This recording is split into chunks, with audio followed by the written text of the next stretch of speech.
Somebody says the name Gary Lineker. What do you think? The son of a greengrocer who's done alright for himself.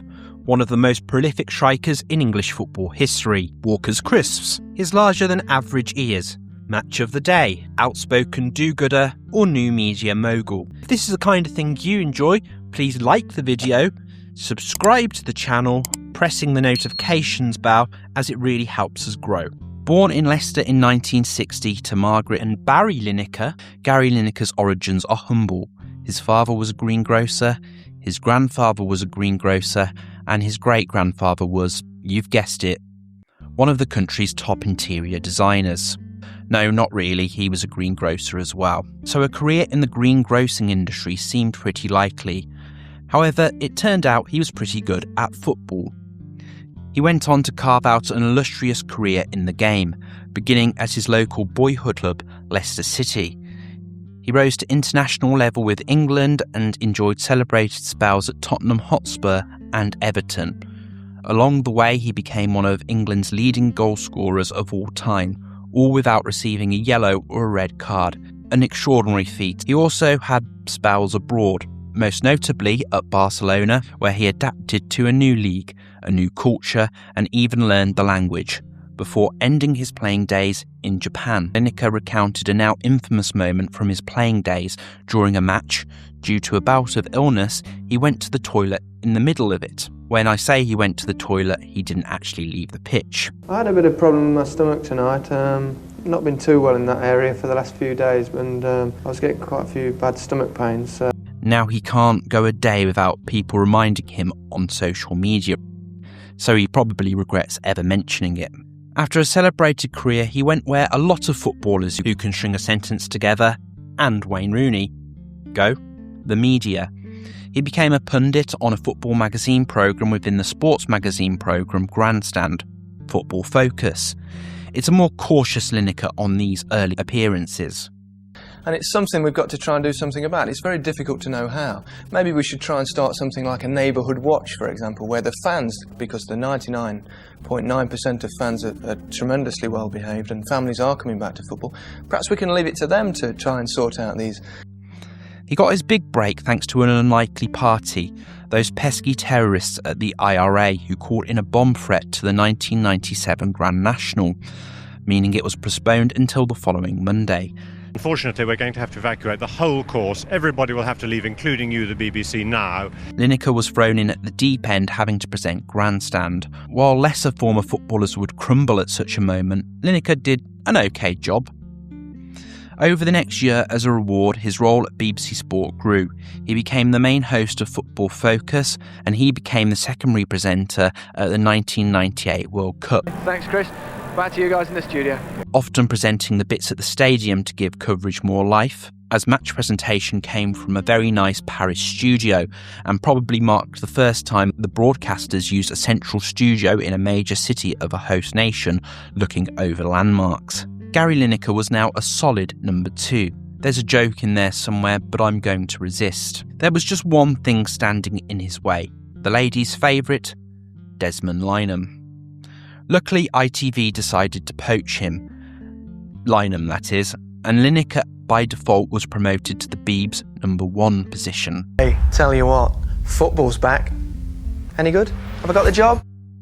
Lineker was now the main host of Match of the Day, the country's flagship football programme showing the best of each Saturday's Premier League matches, or Premiership matches as it was known back then. It was nice for the season or so it lasted, but having wooed Lynam, ITV decided they needed something for him to play with, so they brought the Premier League rights, which is a whole other video that I'm sure already exists. But Lineker's BBC retaliated. The BBC picked up live FA Cup rights, and after being behind a Sky paywall, live rights to England's home matches. These two former colleagues were now rivals. Well, kind of, at least in the minds of the media. Apart from the World Cup and Euro finals, they didn't present the same matches anyway. On those few occasions they did compete, it was always a massive win for the BBC in terms of ratings. Some of the reasons include preferring Lineker and the BBC team, there being no ads on BBC coverage, and BBC One being the natural choice for these big events amongst the general public. And to be honest, when ITV nabbed Lynam, the BBC had another ready-made Lynam to jump into his seat, younger, with many more years left as a broadcaster. After 3 seasons, Premier League rights returned to BBC One, and Lineker was now truly the leading football presenter on free-to-air TV in the UK. Although not universally loved, and let's face it, who is in the television industry, Lineker was at the peak of his powers. You can't think about Gary Lineker without thinking about crisps, and very specifically Walker's crisps. Lineker started working on Walker's ads with a very controversial one in 1995. It started an association with the brand that lasted more than 30 years. It was a partnership that made sense. Walker's was very much a community-orientated Leicester company, if you disregard the fact it's owned by an American multi-million-pound corporation. It also sponsored the Leicester City football team, given his Leicester roots and his history with the club, and the fact he was still well liked by the majority of the British public before divisive political issues got in the way. The partnership made sense for both the brand and Lineker. We've talked about how he replaced Lynam as the face of football on the BBC, but Lynam would also step up to host big events away from the football pitch, including the Olympic Games and the Grand National. They didn't try this to the same extent with football specialist Lineker, but they did give him a go at golf. But fans thought his performance was below par, and he didn't last very long. Other major events which weren't football specific he fronted were the London Olympics of 2012 and the Glasgow Commonwealth Games of 2014. On one level this made sense, he for the most part was only presenting the studio bits linking to things where the likes of Boulding and John Inverdale were picking up at the venues, with more in-depth coverage and analysis. 5 times Olympic gold medalist swimmer Ian Thorpe, who he had to strike up conversation with, appears to think differently though. It's a great spot to enjoy the Olympics, that's for sure. What do you make of Michael Phelps? I'm quite impressed with his ears, proper ears. Though. Come on, mate. Took his hat off. Look, I think this was a much better swim than the heat swim. This didn't sit well with many viewers, and Lineker wasn't used outside of Sports Personality of the Year and football again. During this time, Lineker's personal life was also developing. He married Michelle Cocaine in 1986 and they had 4 sons, one of whom survived a rare childhood cancer, which led to the couple being major campaigners raising awareness for the cause. But the marriage ended in divorce in 2006. In 2009, Lineker found a younger model. That's not to objectify Danielle Brooks, his next wife. She literally was both younger than him and a model. The marriage ended amicably in 2016, with Brooks reportedly keen to start a family. Lineker was understandably now in his 50s and was content at not being woken up at all hours. Famously, in 2016, the unthinkable happened, and his boyhood club that he used to play for and has been a lifelong supporter of went and won the Premier League title. Unfortunately, he didn't think this was going to happen, which resulted in him jokingly saying he'd present Match of the Day in his underwear the following season if the side won the league.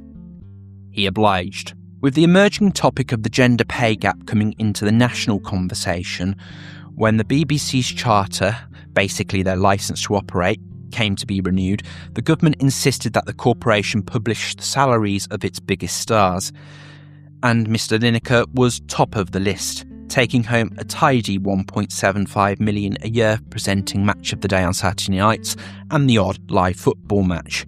Many viewers and the press started to question whether he was really worth it, and whilst the corporation and its defenders argued he could get more in the commercial sector, Lineker was under more scrutiny than ever. In 2014, Lineker set up his own production company, Goalhanger, which focused on sports documentaries and digital content initially before concentrating on podcasts. And as they say, the rest is history. And politics, football, showbiz, money. With Lineker's profile as big as ever, so did his willingness to speak on political issues. He became particularly vocal on social media, criticising government policy on immigration, refugees and Brexit. I waded in a little bit and sometimes it was difficult, and it has been difficult, but I still think it was the right thing to do. He described the reaction of some people in Britain to young refugees arriving in Calais, they don't pronounce the S, do they, as hideously racist and utterly heartless, which led some critics to taunt him to put his house where his mouth is. He signed up with the charity Refugees at Home, which matches hosts with refugees in need of accommodation. He opened up his Surrey home to a refugee named Rashid for about 3 weeks in 2020, saying the experience was hugely positive for him and his sons and gave them a new perspective on life, with supporters on social media arguing that it undercut claims he was merely virtue signalling and showed a willingness to accept personal responsibility for the views he expressed. Others argued it was a publicity stunt. Lineker throughout his time remained the face of Walker's Crisps, appearing in most of the adverts for the brand's products. Even if he wasn't the main face of the commercial, he would typically make an appearance. In 2021, his relationship with the brand changed. He stopped appearing in new TV adverts, but the partnership didn't end. Instead, it shifted into a quieter ambassador-style role. Presumably, Lineker still got paid a healthy amount of crisps for his new capacity, and promotional packs of salt and vinegar crisps still pop up from time to time, branded as Salt and Lineker, something which stretches back all the way to the 90s. In 2023, the tension over Lineker's outspokenness on political issues culminated in a brief suspension from presenting Match of the Day, after he publicly criticised government policy regarding refugee transfers. He said the rhetoric used was not dissimilar to that used by Germany in the 1930s. However, this started a chain reaction at BBC Sport. All Match of the Day's pundits, commentators and cover presenters refused to appear on Saturday's scheduled edition of the show. The programme still went out, just with no commentary or punditry, with some even claiming it was an improvement. Despite the criticism, Lineker continued to maintain a public voice on political issues, often defended by fans as using his platform for humanitarian advocacy, with others like the Daily Mail and GB News being less complimentary and maybe being a little bit obsessed. With Gary Lineker. Gary Lineker. Gary Lineker. The Gary Lineker. Gary Lineker. Gary Lineker. The BBC's walkie-in-chief. Gary Lineker. Gary likes to tweet sickeningly worthy, woke, lefty tosh from the comfort of his multi-million-pound mansion. Today is in a rally of support for Gary Lineker. But it was obvious that Lineker had become too controversial for the corporation and in many ways a liability. In the 2024-2025 season, it was decided that would be his final season on Saturday night's Match of the Day. However, he would present live FA Cup matches and the 2026 World Cup coverage for the BBC the following season. Only that didn't happen. In May 2025, during the ongoing situation in Gaza, Lineker shared a social media post about Zionism. That included imagery widely considered anti-Semitic, specifically a rat, a symbol linked to historical anti-Semitic tropes. I would like once again to say I'm sorry unreservedly for the hurt and upset caused. It was a genuine mistake and oversight, but I should have been more diligent. I know that. I've stood up for minorities and humanitarian issues and against all forms of racism all of my life, including, of course, anti-Semitism, which I absolutely abhor. There's no place for it and never should be. The episode intensified tensions with the BBC over his public commentary, and as a result, those plans to use him after his final season on regular Saturday night Match of the Day were scrapped. Despite that, he received a warm farewell on the final episode of Match of the Day that season. To thank all of the other pundits that I've had the pleasure of working with over the last 25 years. Gary Lineker didn't retire from public life after leaving Match of the Day, though. Far from it. Goalhanger's podcasts continue to go from strength to strength, with The Rest Is Knitting joining the lineup. Not really. That's another bad attempt at humour.